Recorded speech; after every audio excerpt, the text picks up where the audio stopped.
Беларусь і Пакістан неўзабаве падпішуць мемарандум аб супрацы ў галіне працаўладкавання. Праект пагаднення ўжо ўхвалены адпаведным указам за нумарам 314. Правядзенне перамоваў і ўзгаднення дакументу між бакамі ускладзена на Міністэрства замежных справаў нашай краіны.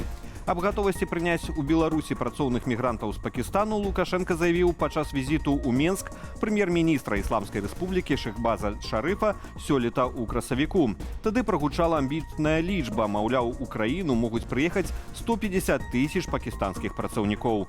Гэткая інфармацыя выклікала заклапочанасць у грамадстве. У сацыяльных сетках людзі дзяліліся страхамі пра магчымае павелічэнне колькасці злачынстваў. Каб папярэдзіць нарастанне сацыяльнай незадаволенасці, Міністэрства ўнутраных справаў Беларусі затрымала некалькі чалавек за негатыўныя каментары пра пакістанцаў. Таксама ў нашай краіне правялі некалькі паказальных дэпартацыяў замежных грамадзянаў, нібыта за парушэнне правапарадку.